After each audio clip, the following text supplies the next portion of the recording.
everyone, welcome back to my channel. So today I'm sharing some food hacks and also a couple of fails that I discovered along the way, and we're just gonna go ahead and jump right into it.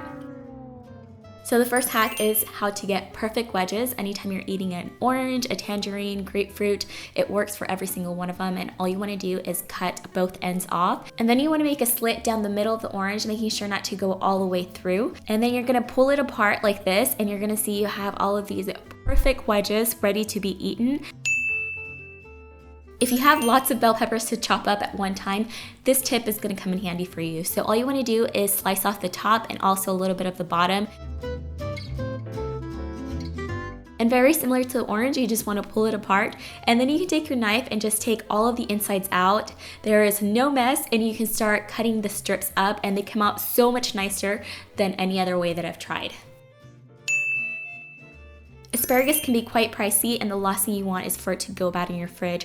So instead of taking it out and putting it directly in the fridge, try storing it in the bag that it comes with. Fill it up with a little bit of water, and then use the rubber bands that come in the bag to seal it, and then just store it standing up. This is gonna double the life of your asparagus.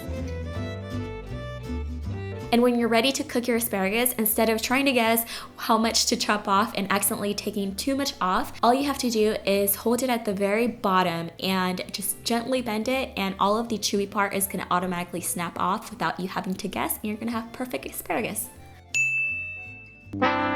I've seen this hack on Pinterest and I had to give it a shot. So what I'm supposed to do is take the top off and then just gently crush it, and then put it inside of a mason jar and give it a good shake, and it's supposed to easily peel the garlic. I shook it for about a minute, my arms got tired, I even had my husband help me. So it's back to the old-fashioned way for me. It drives me nuts when I need brown sugar and I go to grab it and it's rock hard, and I just have to sit there and stab it until I can get some sugar out. What you can do to reverse the process is get some pieces of marshmallows and just stick them in the bag, seal it up, and the marshmallow is going to release all of its moisture into the sugar, and 24 hours later, this is what my sugar looked like. You know when you're baking and you're measuring the powders and the liquids and everything just scoops out nicely, but then you get to the sticky ingredients and it just does not want to come off the measuring spoon. A quick solution to that is just to spray your measuring spoon with some non-stick spray, and you can see it just glides right off the measuring spoon. So you probably think this foam came from this fancy foam making machine, but nope, I actually just used a mason jar and a microwave. All you do is get some milk, pour it in a mason jar, make sure it's nice and tight, and just give it a good shake for about 60 seconds.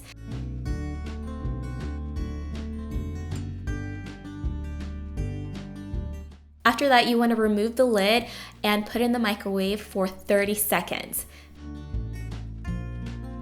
And your foam is ready to go.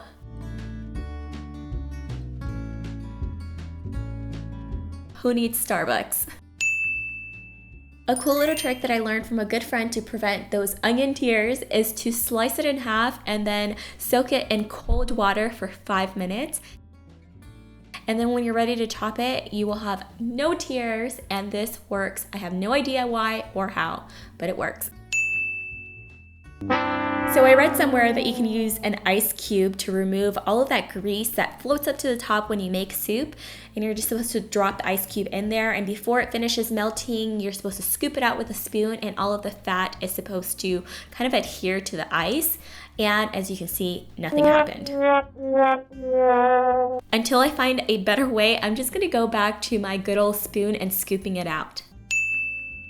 When you boil eggs and you cut into them, if the yolk is a little dark like this, you're overcooking them. An easy way to prevent that is to add your egg to room temperature water instead of boiling water. And then you want to bring it up to a boil.